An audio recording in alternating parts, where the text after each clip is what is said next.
اور میں اس کی وجہ آپ کو یہ بتاتا ہوں کہ اس کے دو پہلو ہیں.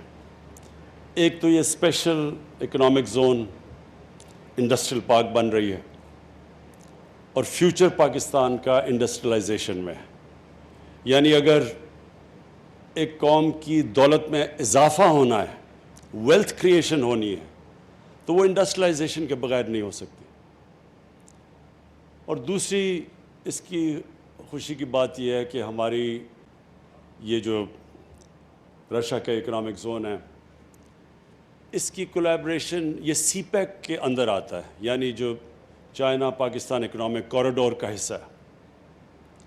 یہ بھی بڑی خوشائن چیز پاکستان کے لیے اس لیے ہے کہ آج اگر دنیا میں جو سب سے تیزی سے ملک ترقی کر رہا ہے وہ چائنا ہے، اور اس کی جو ترقی ہے اس سے ہم سب سے زیادہ سیکھ سکتے ہیں. جو مغرب کے ملکوں کی انڈسٹریلائزیشن ہے وہ پرانی ہے، اور وہ اس سے ہم ریلیٹ نہیں کر سکتے. یعنی اس کی جو انڈسٹریلائزیشن ہے اس سے پاکستان اتنا نہیں سیکھ سکتا. لیکن چائنا کی سب سے ریسنٹ یعنی جو انڈسٹریلائزیشن ہے وہ پچھلے 30-40 سال میں چائنا انڈسٹریلائز ہوا ہے، اور جس تیزی سے ہوا ہے اس سے ہم بہت کچھ سیکھ سکتے ہیں. میں رشیا کے اکنامک زون کے لیے ایک چیف منسٹر صاحب آپ کو پہلے ایک وارننگ دے دوں. یہ جو مجھے آپ دکھا رہے تھے کہ اس میں بڑا انٹرسٹ ہے لوگوں کی اس کو کالونائز کرنے کا، زمینیں خریدنے کا. یہ ان کی زمینوں کو بالکل بیچے نہ. یہ تو بڑا اچھا ہو گیا کہ ہمارا سینچری اسٹیل آ چکا ہے، چائنیز کی فرم، وہ تو آ گئی. لیکن ان کو لیز پہ رکھیں، اور لیز پہ کم پیسے پہ لیز کریں، کیونکہ جو بیچیں گے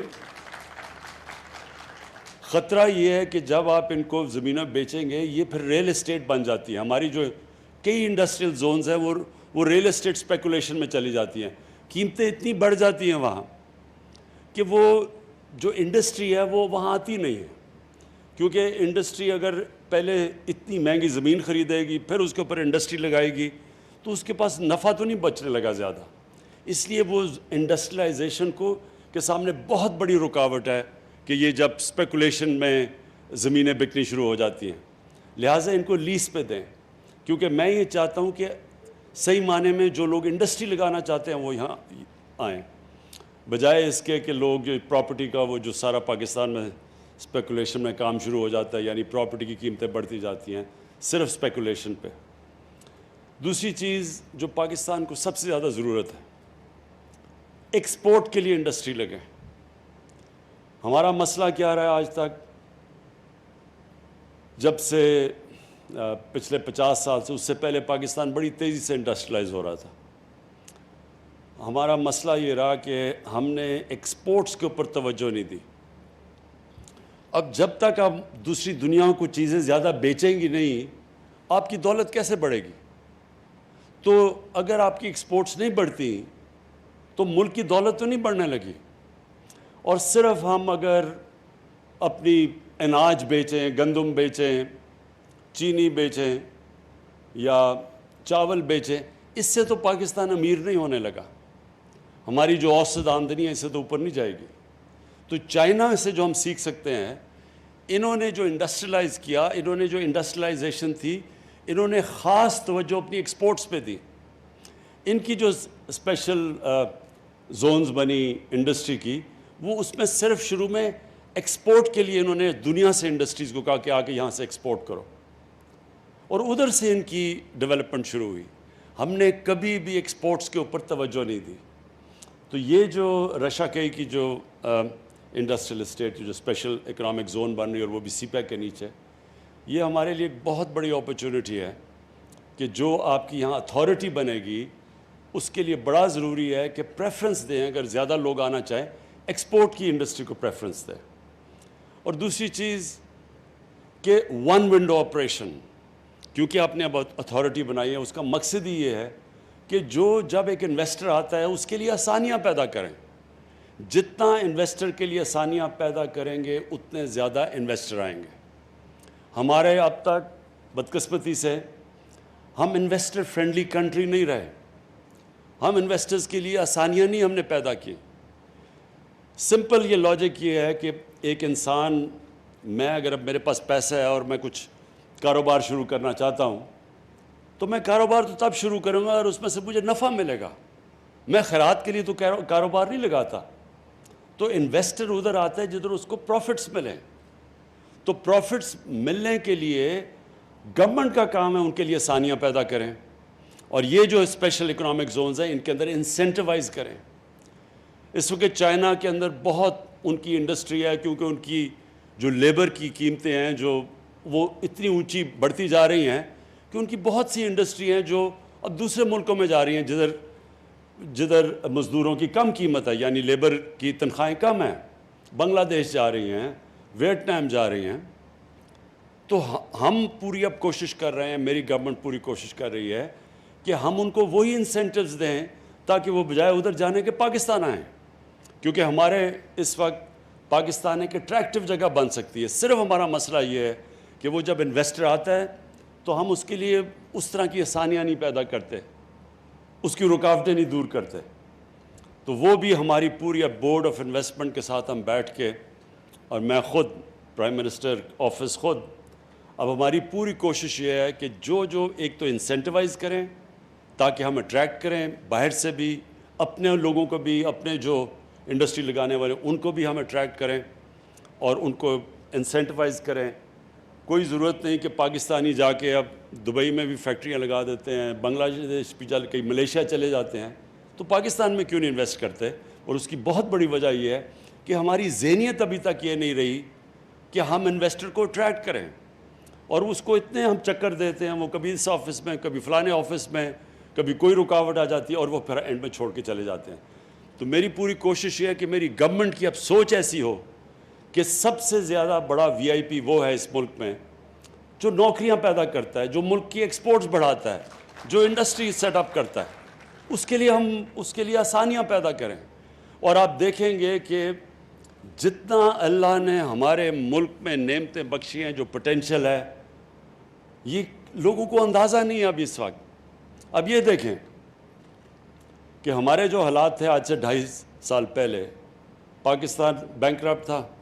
ہمارے پاس فورن ایکسچینج ریزروز میں اتنا پیسہ نہیں تھا کہ جو ہم نے قرضوں کی قسطیں دینی تھیں، جو ہم نے باہر کی لائبلٹیز تھیں، پیمنٹس کے لیے ہمارے پاس پیسہ نہیں تھا. اور بڑی مشکلوں سے ہم نے وہ وقت گزارا. ہمارے دوست ملک، جس میں سب سے پہلے چائنا، پھر سعودی عربیہ، پھر یو اے ای، یہ اگر ہمیں اس وقت فنڈ نہ کرتے تو پاکستان تو بینکرپٹ ہو گیا تھا. ہم ڈیفالٹ کر گئے تھے اپنے جو لائبلٹیز تھی. اور ڈیفالٹ کا مطلب یہ، تاکہ لوگوں کو سمجھ آ جائے، ڈیفالٹ کا مطلب یہ ہوتا ہے کہ آپ کا جو کرنسی ہے وہ گر جاتی ہے، کیونکہ اب باہر سے انفلوز بند ہو جاتی ہیں، ڈالرز آنے کم ہو جاتے ہیں. اور جب روپیہ گرتا ہے تو جس طرح ہم نے دیکھا ساری چیزیں مہنگی ہو جاتی ہیں ملک میں. ساری امپورٹس، جو بھی بجلی، تیل، پٹرول، دالیں، گھی، یہ سب مہنگا ہو جاتا ہے. تو ملک میں غربت پیدا ہو جاتی ہے. تو اللہ کا بڑا کرم ہے کہ وہ بڑے مشکل وقت سے ہم نکلے. اس کے بعد ہم نے اپنی اکانومی کو سٹیبلائز کیا، اور لوگوں کو بڑی دشواریوں کا سامنا کرنا پڑا. عوام کے لیے، گورنمنٹ کے لیے وہ آسان ٹائم نہیں تھا. میں سمجھتا ہوں کہ میری زندگی کا وہ سب سے مشکل ٹائم تھا، وہ جو ہم نے 1.5 سال گزارے. پھر جیسے ہی اس سے نکل رہے تھے کرونا آ گیا. اور کرونا کا آپ دنیا میں دیکھیں کہ جدھر کرونا نے دنیا میں تباہی مچائی ہے، ہمیں تو ہاتھ اٹھا کے اللہ سے شکر ادا کرنا چاہیے کہ ہمارے ملک کو جس طرح ہم نکلیں کرونا سے، شاید ہی دنیا میں 3-4 ملک ہیں کہ جو پہلے ہی مشکل حالات میں تھے، اس کے باوجود کرونا سے جس طرح وہ نکلیں. اللہ نے کرم کیا. ہماری پالیسیز تھیں NCOC کو، میں خاص طور پہ وہ ہمارا تھنک ٹینک بیٹھا ہوا تھا، ہر روز جائزہ لیتا تھا. لیکن ہم نے سب سے بڑا فیصلہ یہ کیا کہ ہم نے بڑی جلدی فیصلہ کیا کہ ہم نے لاک ڈاؤن نہیں لگانا، کیونکہ لاک ڈاؤن سے غربت پیدا ہوتی ہے، غریب کچلا جاتا ہے. امیر ملکوں میں بھی غریب لاک ڈاؤن سے کچلے گئے ہیں. تو ہمارا ملک تو پہلی مشکل حالات میں تھا. اگر ہم جو ایک وقت پہ بہت بڑا پریشر ڈال رہے تھے کہ جی لاک ڈاؤن لگا دو، کہ FIR کاٹو گے عمران خان کی وجہ سے لوگ مر رہے ہیں. وہ اگر پریشر میں آ کے لاک ڈاؤن لگا دیتا تو ہمارا وہ حال ہونا تھا جو آج ہندوستان کا حال ہے, کہ نہ کرونا سے بچنا تھا, کیونکہ غریب لوگوں کو, آپ بھوکے لوگوں کو تو آپ لاک ڈاؤن نہیں کر سکتے. آپ آدمی کو کہیں گے جی ہم آپ کو اس لیے بند کیا ہوا ہے کیونکہ بیماری نہ لگ جائے, لیکن وہ بھوک سے مر رہا ہے, وہ کتنی دیر اندر کمرے میں اپنے 4-5 بچوں سے اور فیملی سے بند رہے گا؟ وہ ہو ہی نہیں سکتا. ہندوستان میں انہوں نے کوشش کی, وہ نہیں ہوئی, تو کیسز بھی بڑھتے گئے, غربت بھی بڑھتی گئی. تو ہم نے جب فیصلہ کیا, اپنے لوگوں کو غربت سے بھی بچایا, اکانومی ہم نے بڑی جلدی کھول دی, کنسٹرکشن بڑی جلدی کھول دی, ہم نے اپنے ایگریکلچر کو بالکل روکا نہیں, اور ساتھ ساتھ ہم نے وہ جو سلیکٹیو جس کو کہتے ہیں اسمارٹ لاک ڈاؤن, اس سے اپنے لوگوں کو بھی بچا لیا. اور آج اللہ کا کرم ہے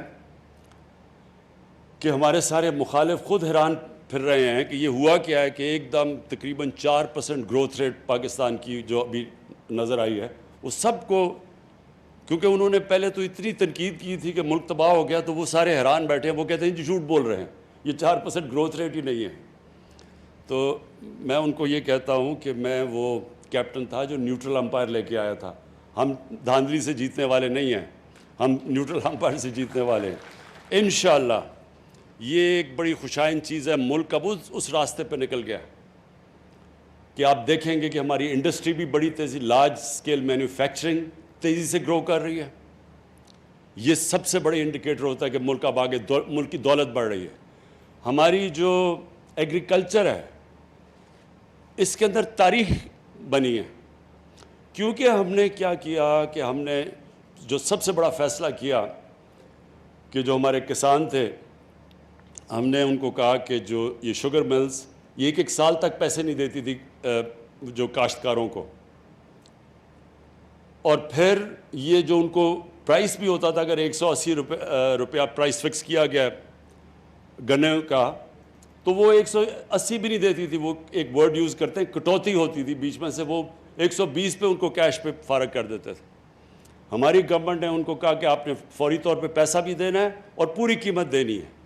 اس قیمت سے اور جلدی پیسے ملنے سے جو پیسہ گیا کسانوں کے پاس, انہوں نے اپنی زمینوں پہ لگایا. اس باری ریکارڈ پیداوار چاول کی, مکئی کی, گندم کی, گنے کی ریکارڈ پیداوار ہوئی ہے. تو ریکارڈ پیداوار اور پیسے بھی ریکارڈ ملے ہیں ان کو, اس کی وجہ سے خوشحالی آئی ہے. سارے دیہاتوں کے اندر ٹریکٹرز کی ریکارڈ سیل ہوئی ہے, موٹر سائیکلوں کی سیل ہوئی ہے, گاڑیوں کی سیلز ہوئی ہیں, فرٹیلائزر یعنی کھادوں کی سیل ریکارڈ ہوئی ہے. اس سے ہوا کیا ہے کہ سارے ملک کی اکانومی اٹھنی شروع ہو گئی ہے, اور ساتھ انڈسٹری بھی چل پڑی ہے. تو آگے میں اپنی قوم کو یہ بھی کہنا چاہتا ہوں کہ بڑا انشاءاللہ اچھا وقت آ رہا ہے. ہمارا ملک وہ جو بڑے مشکل وقت سے تھا, میں جو لوگوں کو کہتا رہتا تھوڑا صبر کرو, گھبرانا نہ, لوگ گھبرا جاتے تھے, کیونکہ زندگی کبھی اسٹریٹ لائن میں تو جاتی نہیں ہے, اونچ نیچ ہوتی ہے زندگی میں. تو جب نیچ آتی ہے زندگی میں تو انسان کو صبر کرنا چاہیے. قرآن میں اللہ نے کہا ہے کہ جو انسان کی سب سے اچھی صفت اللہ کو پسند ہے, مشکل وقت میں صبر کرنا, وہ کرتا ہے جس پہ اللہ کے ایمان ہوتا ہے. اور پھر قرآن کی آیت ہے کہ ہر مشکل کے بعد میں آسانی پیدا کرتا ہوں, لیکن یہ ایمان والے لوگوں کے لیے. اور اللہ کا کرم ہے کہ اب ہمارے لیے جو بہت مشکل وقت تھا وہ نکل گیا.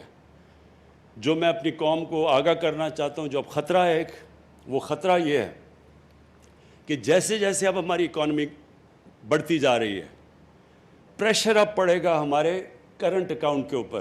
کرنٹ اکاؤنٹ کا مطلب ہوتا ہے کہ ڈالر ملک میں کتنے آ رہے ہیں اور ڈالر ملک سے باہر کتنے جا رہے ہیں. ابھی تک جو پچھلے 8-10 مہینے میں ہمارا کرنٹ اکاؤنٹ, جو جب ہمیں ملی تھی گورنمنٹ 2.5 سال پہلے, 20 ارب ڈالر کا خسارہ تھا. پاکستان کی تاریخ کا سب سے بڑا خسارہ ہمیں ملا تھا. اب پچھلے 10 مہینے سے جو ہمارا کرنٹ اکاؤنٹ ہے وہ سرپلس پہ ہے. تو ہمارے ملک میں زیادہ ڈالرز آ رہے ہیں بنسبت باہر جانے کی, جس کی وجہ سے ہمارا روپیہ, یہ بھی پاکستان میں تاریخ پہ بڑا کم ہوا کہ پچھلے کتنے مہینے میں ہمارا روپیہ مضبوط ہوتا گیا ہے. اور ہم کوئی مارکیٹ کے اندر ہم نے پیسے نہیں, ڈالر نہیں پھینکے, خود ہی مارکیٹ فورسز سے مضبوط ہوتا گیا ہے. اس کا مطلب ہمارے ریزروز بڑھتے گئے ہیں. تو ملک اس وقت ٹھیک جگہ پہ کھڑا ہے. لیکن خطرہ یہ ہے کہ جیسے جیسے ہماری اکانومی گرو کرے گی تو ہمیں امپورٹس کی زیادہ ضرورت پڑے گی, ہمیں مشینیں باہر سے زیادہ بلانی پڑیں گی. جب تک ہمارے ملک خود یہ چیزیں نہیں بناتا, تو خطرہ یہ ہے کہ ہماری جیسی جیسی اکانومی گرو کر رہی ہے ہماری کرنٹ اکاؤنٹ کے اوپر پریشر پڑے گا, ہمارے ملک سے زیادہ ڈالرز باہر جانا شروع ہو جائیں گے بنسبت اندر آنے کے. اس سے ہم نے اب بچنا ہے. ابھی تک تو ہمیں اوورسیز پاکستانیوں نے وہ کام کیا ہے جو کبھی پاکستان کی تاریخ میں پہلے نہیں کیا. ریکارڈ ریمیٹنسز بھیجی ہیں انہوں نے ہمیں, وہ پیسہ بھیجا ہے جس کی وجہ سے بہت بڑی وجہ کہ ہمارا روپیہ مضبوط ہے. تو انشاءاللہ ہم جو اب پلاننگ کر رہے ہیں کہ جس کو کہتے ہیں سسٹینیبل گروتھ, کہ ہم جب اب اپنے ملک کو آگے بڑھائیں گے تو ساتھ ساتھ ہم نے اس کے اوپر نظر رکھنی ہے کہ ہمیں پھر کبھی آئی ایم ایف کے پاس نہ جانا پڑے. آئی ایم ایف کے پاس ہمیں اس لیے جانا پڑتا ہے کہ جب ہمارا کرنٹ اکاؤنٹ ڈیفیسٹ میں چلا جاتا ہے, خسارے میں چلا جاتا ہے, ڈالرز کی کمی ہو جاتی ہے, روپے کے اوپر پریشر پڑ جاتا ہے, لہٰذا ہمیں پھر آئی ایم ایف کے پاس جا کے ان سے پیسے مانگنے پڑتے ہیں. تو ہم اب جس طرح جا رہے ہیں ہماری کوشش یہ ہے کہ یہ اور اس طرح کی جو رشیا کا اکنامک زون ہے اس سے ایکسپورٹس ہماری بڑھیں گی. تو ہم نے وہ پیریڈ جب تک ہماری ایکسپورٹس بڑھتی نہیں ہیں اس سطح پہ ہم نے پوری کوشش کرنی ہے کہ ہم نے ہر طرح اور زیادہ تر ہم ریمیٹنسز اوورسیز پاکستانی سے اور ہم ان کو انسینٹیوائز کریں گے کہ بینکوں کے تھرو وہ اپنا پیسہ بھیجیں. اس سے یہ ہوگا کہ جب تک ہماری ایکسپورٹس جس طرح یہ رشیا کا اور بھی ہم نے اکنامک زونز جو سی پیک کے بیچ میں بنائے ہوئے ہیں, اب جو اگلا فیز سی پیک کا ہے وہ یہ انڈسٹریل زونز کا ہے. پہلے تو کنیکٹیوٹی تھی اور پاور سیکٹر میں انویسٹمنٹ تھی, اب انویسٹمنٹ آ گئی ہے یہ اس کے اندر جو انڈسٹریل زونز ہیں, اور انڈسٹریل زون سے انشاءاللہ ایکسپورٹ شروع ہوگی, اور ایکسپورٹ سے پھر ہم بچ جائیں گے کہ جو ہر تھوڑی دیر کے بعد جب ہم اوپر جانے لگتے ہیں ہمارا کرنٹ اکاؤنٹ خسارے میں چلا جاتا ہے, پھر بریک لگ جاتی ہے, پھر ہمیں پیسے مانگنے پڑتے ہیں. تو انشاءاللہ ان انڈسٹریل زون سے ہم اتنی زیادہ ایکسپورٹ کریں گے کہ ہمیں پھر اس ٹریپ میں نہ پھنسنا پڑے. آخر میں پھر سے محمود خان آپ کو اور آپ کی ٹیم کو سب کو میں خراج تحسین پیش کرتا ہوں, کیونکہ آپ نے بڑی تیز کام کیا اس پہ یہاں پہنچنے کے لیے, اور مجھے پورا اس چیز کا علم ہے کہ ہمارے ملک میں ابھی عادت نہیں ہے کہ ہم انڈسٹری کو سپورٹ کریں اور کیسے ہم اس کو انسینٹیوائز کریں. تو ابھی بھی ہم رکاوٹیں ڈال دیتے ہیں. تو جو بھی آپ کو رکاوٹیں آئیں گی اس میں آپ نے پلیز مجھے آگاہ کرنا ہے, اور میں آپ کو یقین دلاتا ہوں کہ ہم اب پوری فیڈرل گورنمنٹ کا مقصد ہی یہ ہے کہ ہم اپنے ملک میں انڈسٹری پروموٹ کریں, اور یہ ہر جو بھی آپ کو مسئلے آئیں گے ہمارے سے اس میں رشا کئی میں جدھر بھی آپ پھنسیں گے آپ ہمیں بتائیں گے, اور انشاءاللہ آپ کی ساری ہم رکاوٹیں دور کریں گے. بہت بہت شکریہ. وزیر اعظم عمران خان رشکئی اقتصادی زون کے کمرشل لانچ تقریب سے خطاب کر رہے تھے. انہوں نے کہا کہ آج پاکستان کے لیے ایک انتہائی خوشائن دن ہے, اور یہ منصوبہ پاکستان چین اقتصادی راہداری کا اہم حصہ ہے. چین کی اقتصادی ترقی سے پاکستان بہت کچھ سیکھ سکتا ہے. ہمیں برآمدات کو بڑھانے پر غور کرنا ہوگا, کیونکہ برآمدات میں اضافہ ہوگا تو ملکی معیشت ترقی کرے گی اور ملک کے خزانے میں اضافہ ہوگا. انہوں نے کہا کہ کورونا صورتحال سے نمٹنے کے لیے ہماری کامیاب پالیسیوں کے باعث ہم نے کورونا صورتحال سے نمٹا, اور آج ہماری معیشت کامیابی سے ترقی کی جانب گامزن ہے.